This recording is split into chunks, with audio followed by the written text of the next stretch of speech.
Bonjour, and welcome to another edition of Métis Time Capsule. You're, of course, with Alexandria Anthony.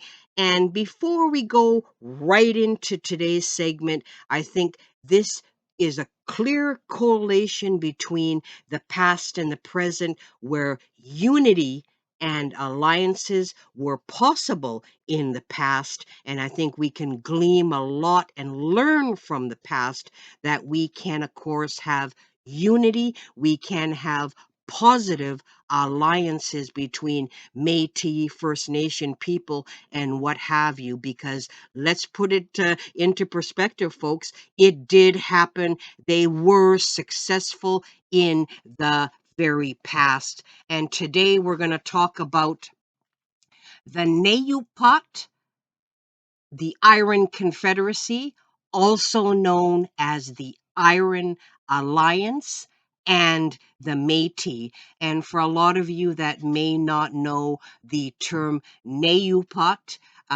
it is Cree Assiniboine, and in Cree, Nehiyaw means the people of the land, or four-bodied person. And what that four-bodied person consists of: mental, emotional, spiritual, and physical. And again, I think we can glean a lot from this particular story of the Nehiyaw Pwat, the Iron Confederacy, the Iron Alliance, and put forth a lot of that into the present and into the future in regards to unity and the possibility of alliances.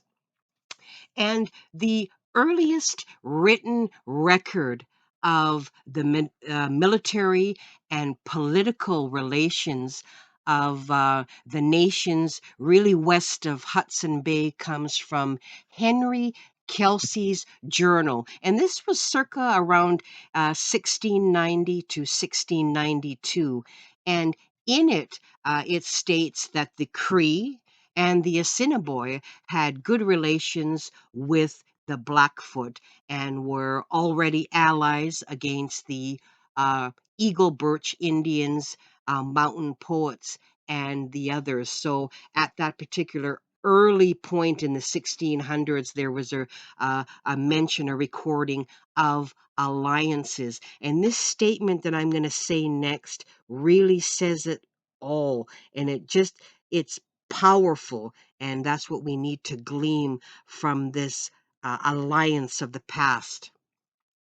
One of the most powerful forces to ever set foot on the continent of North America is the Nehiyaw Pwat, or the Iron Confederacy.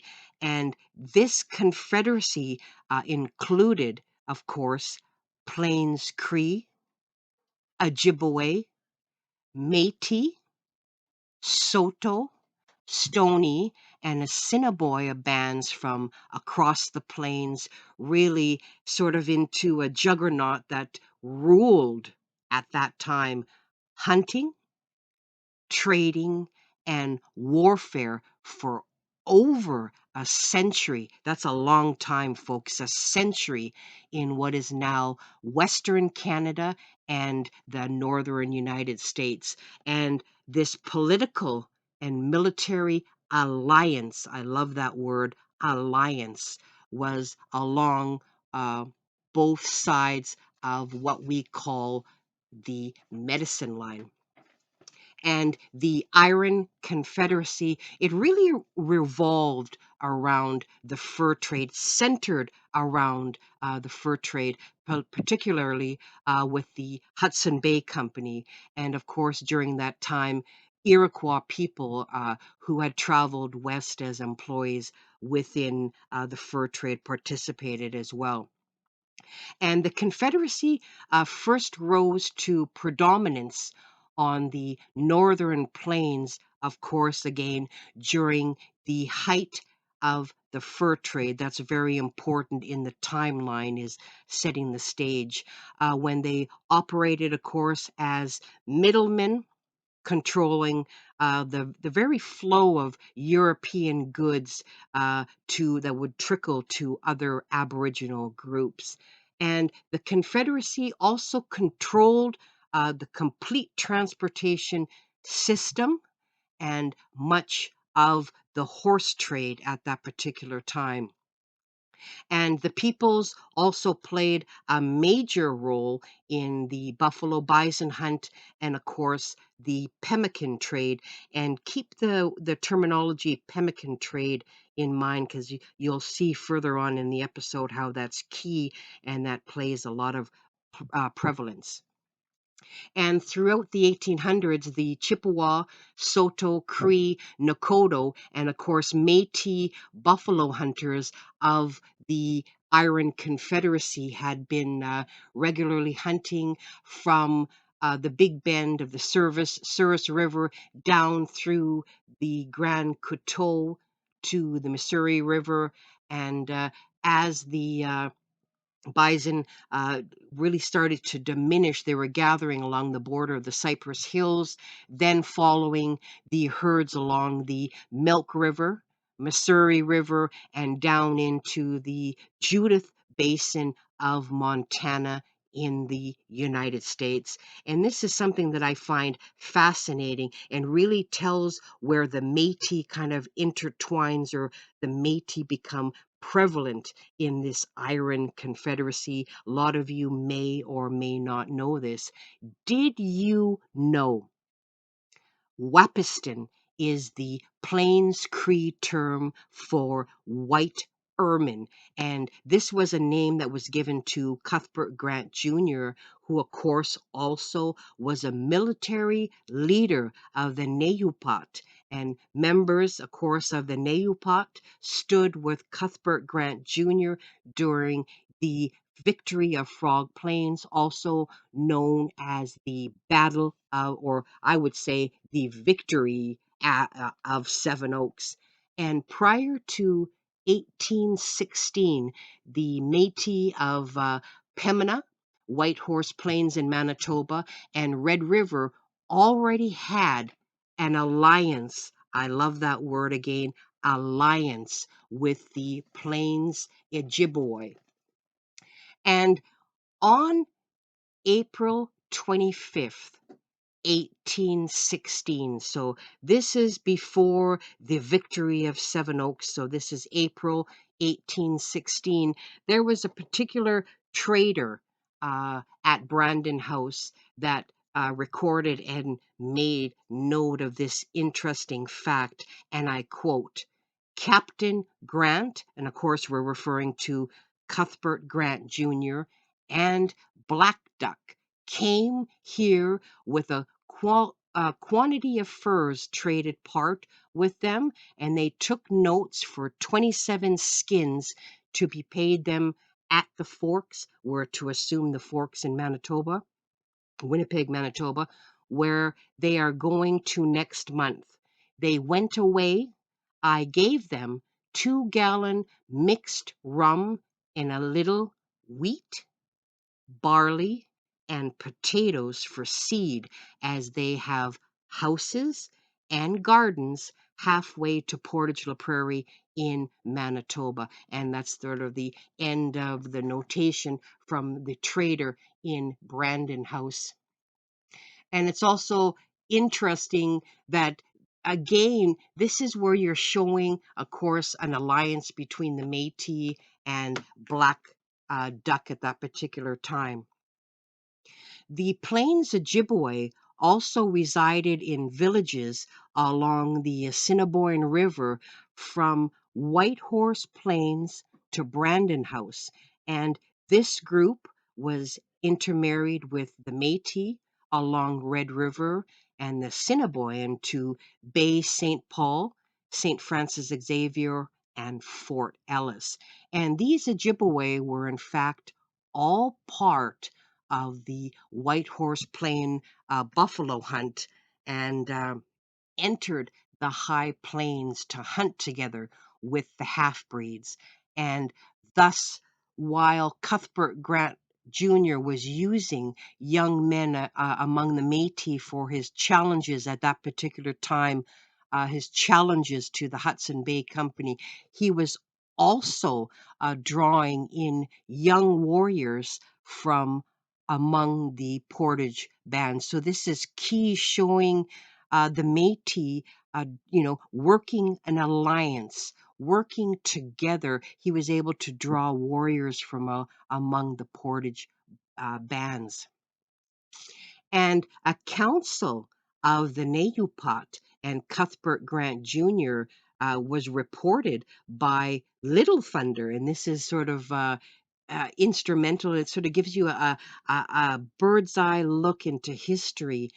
And on August 11th, 1827, the Treaty of uh, Butte de Monts was signed on the Fox River in Wisconsin, and it really completed the system of Indian boundaries, which was commenced by the Treaty of Prairie du Chien on the 19th of August, 1825, and it really continued by the Treaty of Fond du Lac in August 5th, 1826. And it's also interesting to note that there's a story that is recounted again by Little Thunder. And Little Thunder is a Red River Chippewa Michif, who is also called Joseph. And put this image into your mind if you can. Can you imagine back in these times in the 1826, where Joseph, also known as Little Thunder, his face had been terribly lacerated by grizzly bears uh, on the plains west of um, Pemina, and very scary thought to have that. And he sort of gives the account, he sort of is giving a story of the treaty process.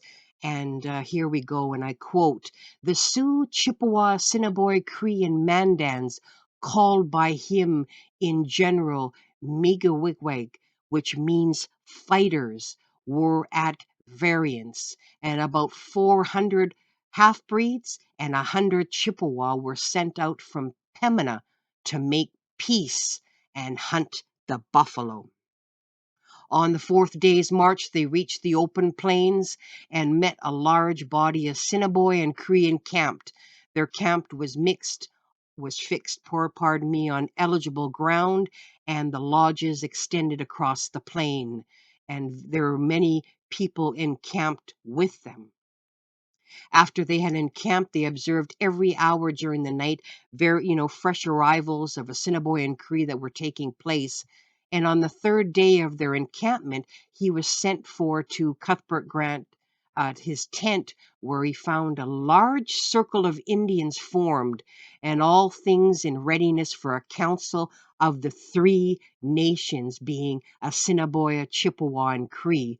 And Grant was the leader of the Pemina Métis and had followed them out. In the center of the ring, buffalo robes were spread, and he with others were given a seat there. And the object of this particular council was to decide upon a plan to attack a body of 200 Sioux lodges, which had been discovered half a day's ride on horseback in the distant. And the principal chiefs and warriors were agreed as to the propriety of an attack, and he was asked to unite with them. So there was an alliance. He was asked to unite with them. He said he felt not only for the chiefs and young men, but also for the women and children, hereby expressing his dissent. Two of the principal chiefs stood up, each holding a pipe. He was also asked to take one of the pipes and hand it to the bravest man, giving him the power to elect the war chief. He gave it to one he knew to be brave, and the chief had no sooner received it than presented it to Francis, his brother, to hand it around, thereby hoping that he would not refuse to smoke the war pipe when handed by his brother. And he took the pipe in both hands and smoked, and then next to him it went around. He said, however, after smoking, I do not consent to go to war. I am against it. And after some talk, the council broke up. It was beginning to be late, and he could hear movement. At night, he could hear movement, and he went to the quarter of the camp indicated and used his influence against the plan. He had scarcely reached his tent when there was other reports of a like nature were brought from various parts of the camp, and he was actually spent most of the time during the night trying to convert the war spirit. And in the morning, he made a descent through the camp, speaking openly against the mediated attack on the Sioux, and concluded by saying that for himself and the Métis, he had one thing to say, that they wished to preserve peace with all, and they should join the fight for the nation first attacked, and against whoever might raise a war club. So about 100 Crees, however, at that time were determined to go, and in about 4 hours the whole camp broke up and dispersed. And he then broke up his camp rather in anger, mounted his horse, and put his family in the cart and set out for home. Many followed him, and Francis, not seeing his brother go, also set out, and many followed him as well. And a greater number, in fact, had followed Joseph. And at night, hunters from each party met. They found the two parties had traveled the same distance. And upon hearing this, Francis sent a dispatch in the morning to his brother, uh, but they but they found he had departed, and the country being a grassy plain, they could not exactly tell their course. And it's it's sort of prevalent, gives you a bird's eye view on at that particular time.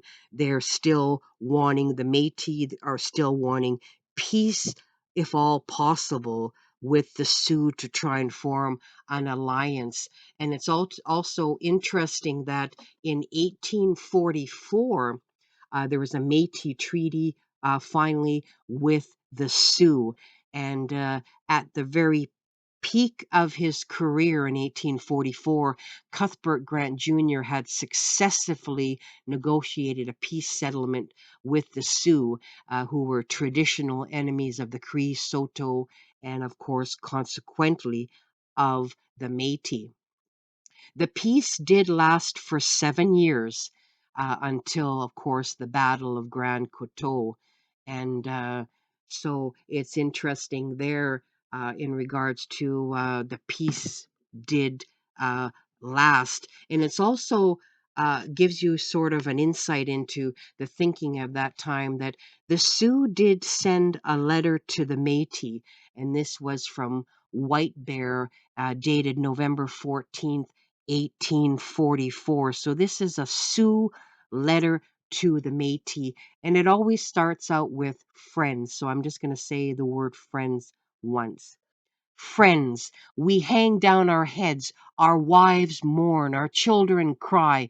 The pipe of peace has not been on our council for the last 6 days. We are now strangers. The whites are our enemies. The whites have often been in our power, but we always conveyed them on their journey with glad airs and something to eat. Our young men have been killed.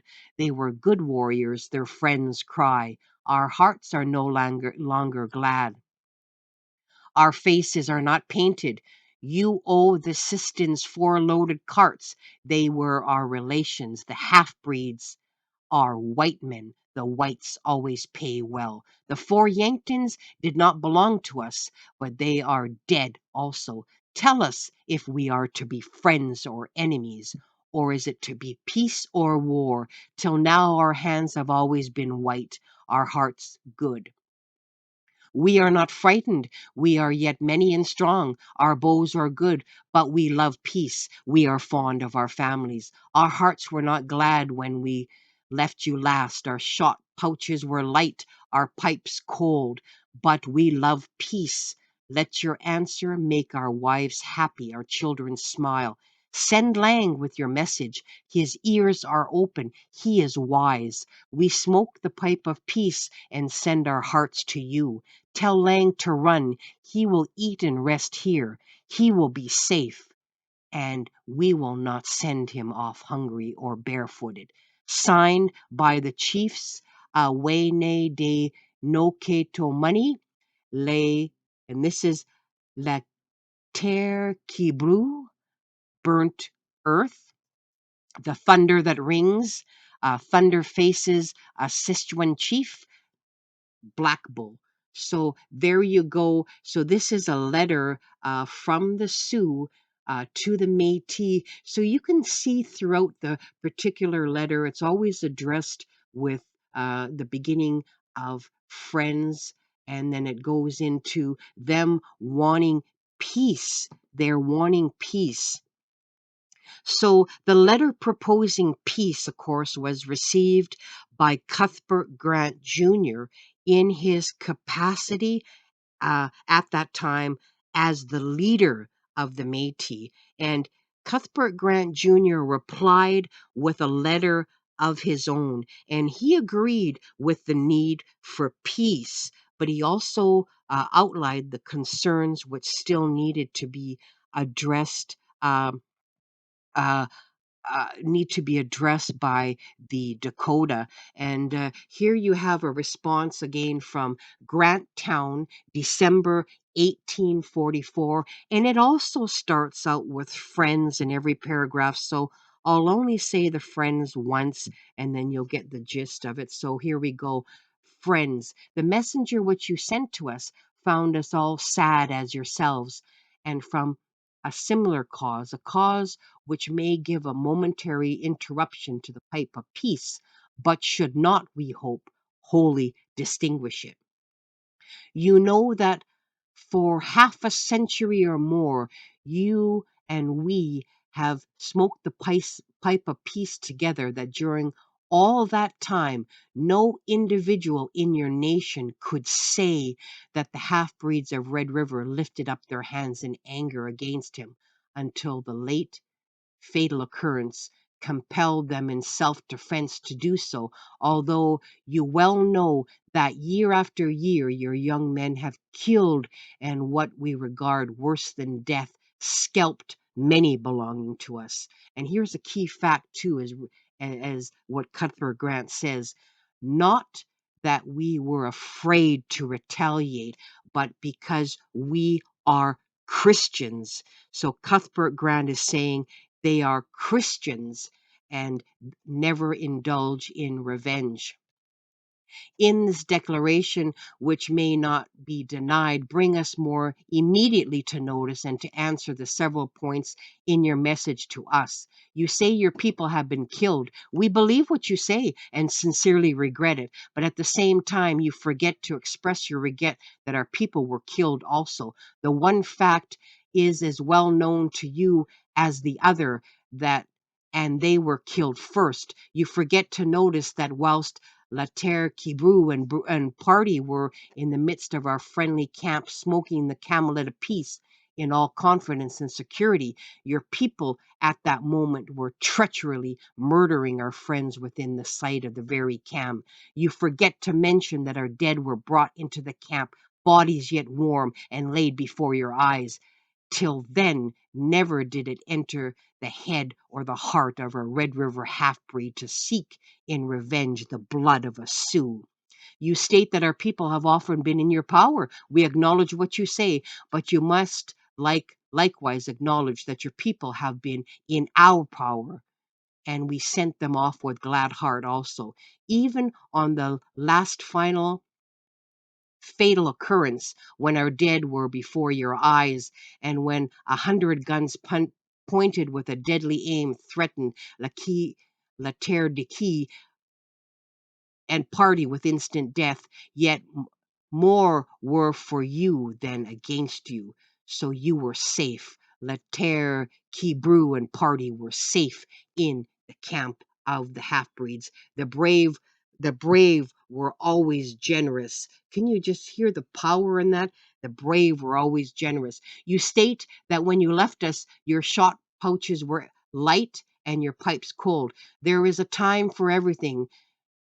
Was it a time to show you special kindness when murdering our relations? You demanded from us 4 loaded carts for 4 cisterns. We never refuse paying a just debt, never consent to pay an unjust one. Let us see how far we are liable. In the first place, then, you know your people were the first aggressors. You, La Terre Kibru, saw with your own eyes our dead, and you knew that none of your people were then killed. And we gave up all thoughts of retaliation, still clinging with the fond hopes to peace and friendship which had so long cheered our intercourse together. But the next day after you left our camp, a party of our people were discovered rushing upon one of our hunters who happened to be a little on one side and alone. The alarm was given when the first in hand scampered off a full speed to the rescue of our brother, and in the onset your people were killed. For you say, were Yanktons?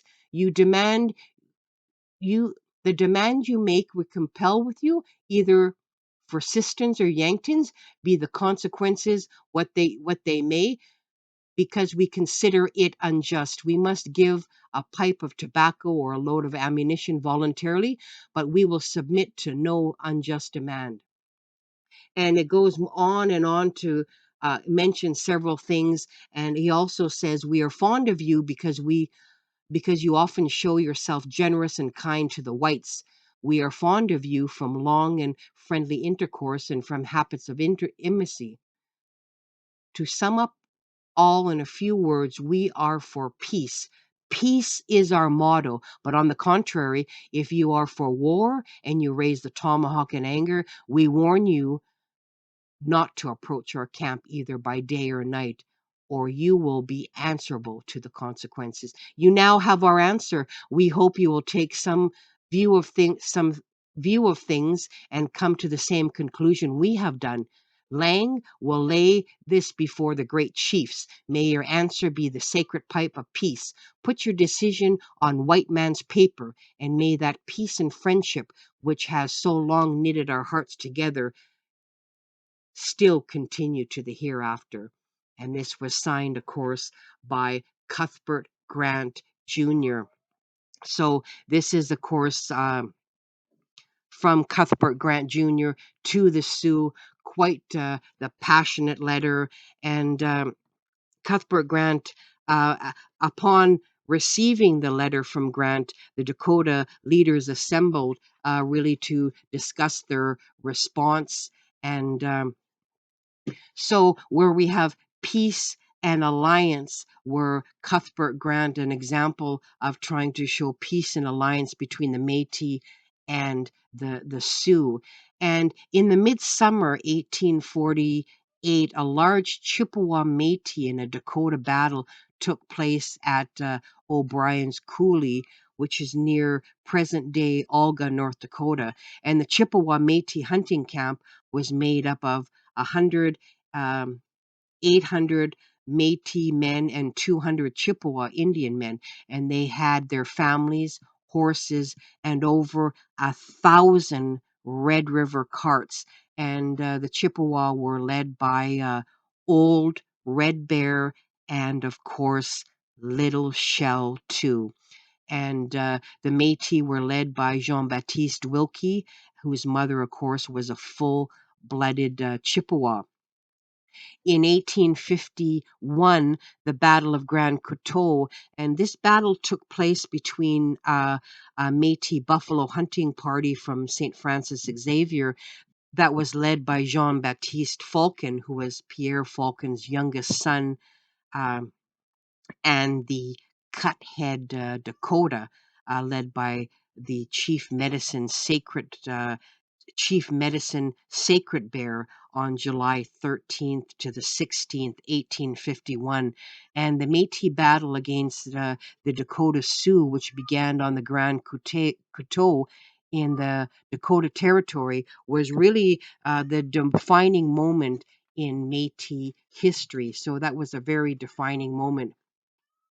Also, did you know that Montana's Little Shell tribe Chief Little Shell.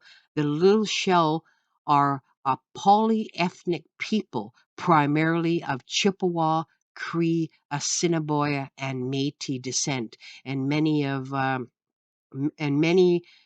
related communities that formed the historic Nehiyaw Pwat, or the Iron Confederacy. So you have um, Montana's Little Shell tribe, Chief Little Shell. They're really a polyethnic people consisting of Chippewa, Cree, Assiniboine, and Métis.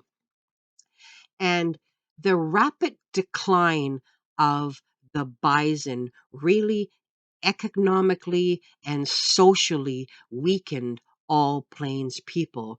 And this included, of course, the members of the Iron Confederacy, and the Iron Confederacy being weakened, of course, by uh, the decline of the bison. And the people in this group that were here are some of the bands that were included in the group and the polyethnic in composition. Of course, the Pemina Band, Little Shell Band, Turtle Mountain Band, Saint Francis Xavier or the Saulteaux Village Band, Wilkie's Band, and it goes on to several other Four Claws, Carry the Kettle Band, Rocky Boy Band, Montana Band, and it goes into Dumont Band, Big Bear Band, Redstone Band, and it mentions several other bands. And at its height, the Nehiyaw Pwat Confederacy homeland really stretched from the Red River on the east to the Front Range of the Rockies in the west, and straddled the borders of what became the United States and Canada.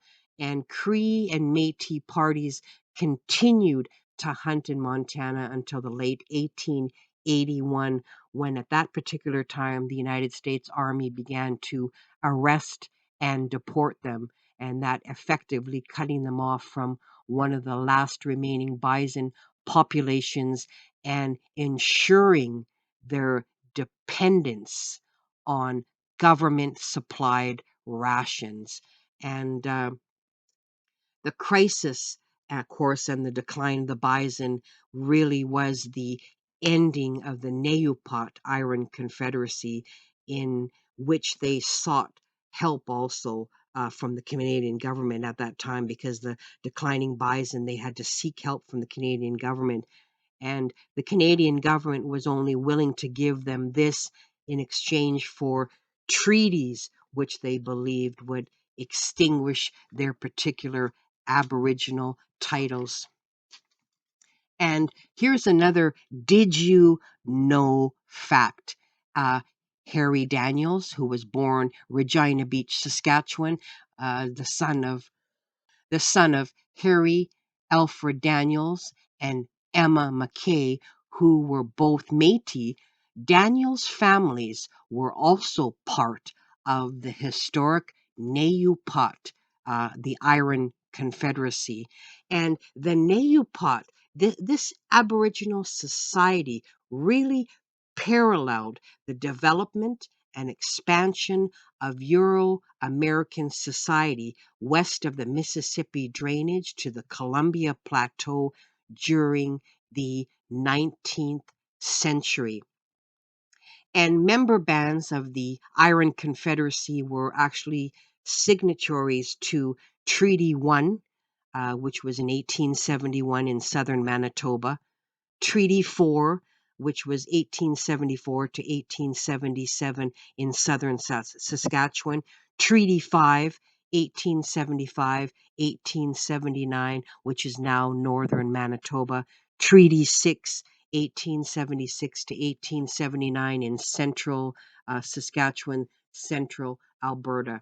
So I think what I'm wanting everybody to glean from this particular story of the Nehiyaw Pwat, the Iron Confederacy, the Iron Alliance, was there were alliances, there was unity, there was working together in the past, and it worked well. It was a powerful, powerful force in North America where, the Métis working together, and it just sets an example that this is possible for us now and into the future in regards to the Iron Confederacy, the Nehiyaw Pwat, and gleaming into what we can do now and what we can do in the future. And again, the Nehiyaw Pwat, the Iron Confederacy, was one of the most powerful forces to ever set foot on the continent of North America. So why can't we have a Métis First Nation people again now being one of the most powerful forces to ever set foot on the continent of North America? We can learn from the past. Peace alliances are possible. We know that, of course, Cuthbert Grant Jr. was part of the Nehiyaw Pwat, the Iron Confederacy. So was Harry Daniels' family. So were so many other families part of this powerful, powerful Iron Confederacy. This can happen again now, folks. And again, as always, thank you very much for listening, and we look forward to our next segment. Thank you, Marseille.